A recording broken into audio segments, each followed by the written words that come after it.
नमस्ते दोस्तों, आज हम आपके लिए बहुत ही शानदार कहानी लेकर आए हैं जिसका नाम है एक संघर्ष से सफलता की कहानी, असफलता से सीख। राजस्थान के एक छोटे से गांव में रहने वाला अर्जुन हमेशा से बड़ा आदमी बनने का सपना देखता था, लेकिन आर्थिक हालात ठीक न होने के कारण उसे बचपन से ही कठिनाइयों का सामना करना पड़ा। उसके पिता एक छोटे किसान थे और घर का गुजारा मुश्किल से चलता था। अर्जुन पढ़ाई में अच्छा था, लेकिन संसाधनों की कमी के कारण उसे कई बार अपनी पढ़ाई रोकनी पड़ी। सपने और संघर्ष। अर्जुन का सपना था कि वह एक सफल बिजनेसमैन बने और अपने परिवार को गरीबी से बाहर निकाले। लेकिन जब उसने पहली बार एक छोटे व्यवसाय की शुरुआत करने की कोशिश की तो उसे भारी नुकसान उठाना पड़ा। गांव में लोगों ने उसका मजाक उड़ाया और कहा, तेरे बस का नहीं है, नौकरी कर ले। लेकिन अर्जुन हार मानने वालों में से नहीं था। उसने अपनी गलतियों से सीखा और फिर से एक नया व्यवसाय शुरू किया। इस बार उसने ऑनलाइन बिजनेस की दुनिया में कदम रखा। उसने छोटे छोटे उत्पादों को ऑनलाइन बेचना शुरू किया, लेकिन फिर भी शुरुआती दिनों में उसे सफलता नहीं मिली। धैर्य और कड़ी मेहनत।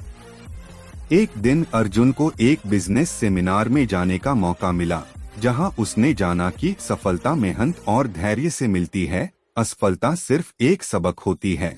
उसने अपनी रणनीति बदली, डिजिटल मार्केटिंग सीखी और धीरे धीरे अपने बिजनेस को बढ़ाने लगा। धीरे धीरे उसकी मेहनत रंग लाई। पहले महीने में जहां उसे सिर्फ 5 से 6 ऑर्डर मिले थे, वहीं 6 महीने बाद उसके पास रोजाना 100 से ज्यादा ऑर्डर आने लगे। उसने अपने गांव में भी कई लोगों को रोजगार दिया। सफलता की उड़ान। आज अर्जुन एक सफल ई-कॉमर्स व्यापारी है।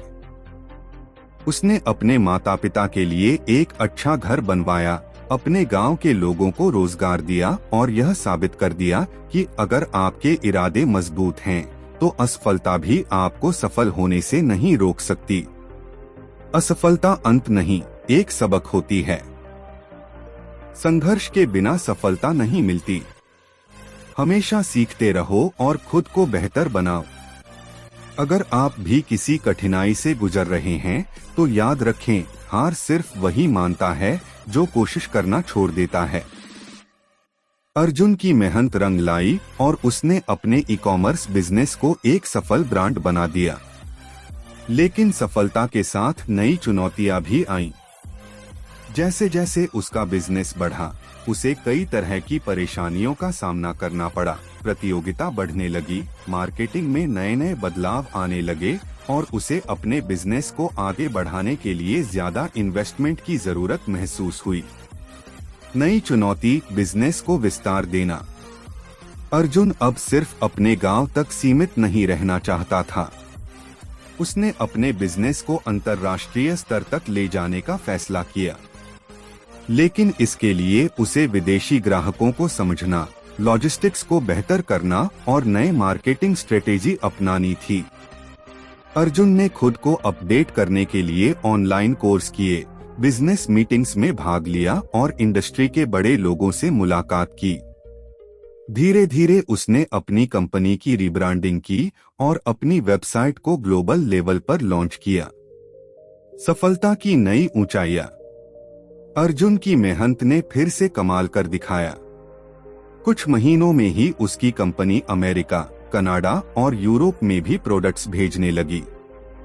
अब वह न केवल अपने गांव बल्कि पूरे देश के युवाओं के लिए एक प्रेरणा बन चुका था। उसके संघर्ष और सफलता की कहानी अब मीडिया में आने लगी। उसे कई बड़े बिजनेस इवेंट्स में स्पीकर के रूप में बुलाया जाने लगा।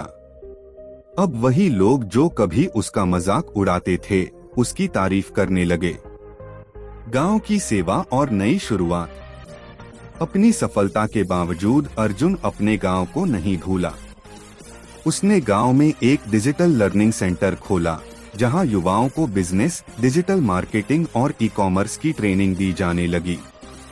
कई युवाओं ने उसकी मदद से अपने खुद के बिजनेस शुरू किए और आर्थिक रूप से आत्मनिर्भर बने। सपने देखना आसान है, लेकिन उन्हें पूरा करने के लिए धैर्य और मेहनत जरूरी है। असफलता से सीखें और कभी हार न मानें।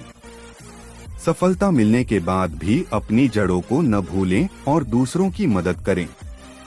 अगर अर्जुन कर सकता है तो आप भी कर सकते हैं। बस अपने लक्ष्य पर डटे रहिए और मेहनत करते रहिए।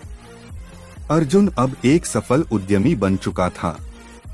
उसका नाम सिर्फ उसके गांव में ही नहीं, बल्कि पूरे देश और विदेशों में गूंजने लगा था। लेकिन सफलता की इस ऊंचाई तक पहुंचने के बाद भी उसकी असली परीक्षा अभी बाकी थी। नई मुसीबत, धोखा और विश्वासघात। जब बिजनेस बढ़ने लगता है तो नए अवसरों के साथ नई समस्याएं भी आती हैं। अर्जुन का बिजनेस अब करोड़ों में पहुंच चुका था, लेकिन इसी बीच उसे अपने ही कुछ भरोसेमंद लोगों से धोखा मिला। उसकी कंपनी के कुछ कर्मचारियों ने गोपनीय डेटा चुरा लिया और एक प्रतिस्पर्धी कंपनी के साथ मिलकर एक नकली ब्रांड लॉन्च कर दिया। न केवल अर्जुन की कंपनी की बिक्री पर असर पड़ा, बल्कि उसकी साख पर भी सवाल उठने लगे। लोगों ने सोशल मीडिया पर सवाल उठाए। क्या अर्जुन ने घटिया क्वालिटी के प्रोडक्ट बेचना शुरू कर दिया? क्या उसकी सफलता सिर्फ एक दिखावा थी?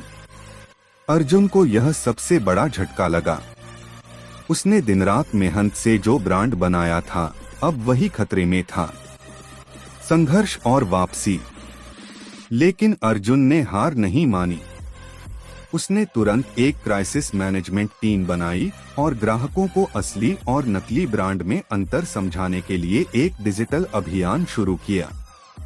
उसने अपने लॉयल कस्टमर्स को प्रोत्साहित किया कि वे रिव्यू दें और असली प्रोडक्ट की पहचान करें। साथ ही उसने कानूनी कार्रवाई करके अपने चोर कर्मचारियों पर केस किया और नकली ब्रांड को बाजार से हटवाया। बदलाव और नई सोच। इस घटना के बाद अर्जुन ने अपने बिजनेस मॉडल को और मजबूत किया। उसने सिक्योरिटी सिस्टम मजबूत किया ताकि भविष्य में डेटा चोरी न हो। AI ड्रिवन मार्केटिंग अपनाई, जिससे ग्राहकों तक सही जानकारी पहुंचे। फ्रेंचाइजी मॉडल शुरू किया, जिससे लोग उसके ब्रांड के साथ खुद का बिजनेस खोल सकें। धीरे धीरे उसकी कंपनी फिर से मार्केट में सबसे ऊपर आ गई। अब वह सिर्फ एक बिजनेसमैन नहीं, बल्कि एक उदाहरण बन चुका था कि कैसे गिरकर भी खड़े हुआ जाता है। गांव में एक नया सपना। इस पूरे घटनाक्रम ने अर्जुन को एक नई सीख दी। सिर्फ पैसे कमाना ही सफलता नहीं, बल्कि समाज में बदलाव लाना असली जीत है। इसलिए उसने अपने गांव में एक एंटरप्रेन्योरशिप हब शुरू किया, जहां छोटे व्यवसायियों को फंडिंग, ट्रेनिंग और डिजिटल स्किल्स सिखाई जाती थीं। अब अर्जुन सिर्फ खुद के लिए नहीं, बल्कि हजारों लोगों के लिए सफलता का कारण बन चुका था। धोखा और मुश्किलें सफलता का हिस्सा हैं, लेकिन उनसे सीखकर आगे बढ़ना ही असली जीत है। कभी भी अपने ब्रांड, अपने नाम और अपनी मेहनत की सुरक्षा करना न भूलें। सफलता तब पूरी होती है जब आप दूसरों की मदद कर सकें। आज अर्जुन एक मल्टीमिलियनेयर है, लेकिन उसकी सबसे बड़ी पूंजी उसके संघर्ष और सीखने की इच्छा है। अगर वह कर सकता है, तो आप भी कर सकते हैं। बस डटे रहिए, सीखते रहिए और आगे बढ़ते रहिए। दोस्तों, आपको हमारा वीडियो कैसा लगा कमेंट करके जरूर बताएं। अगर आपको हमारा वीडियो पसंद आया हो तो वीडियो को लाइक करें और हमारे चैनल को सब्सक्राइब करें। धन्यवाद।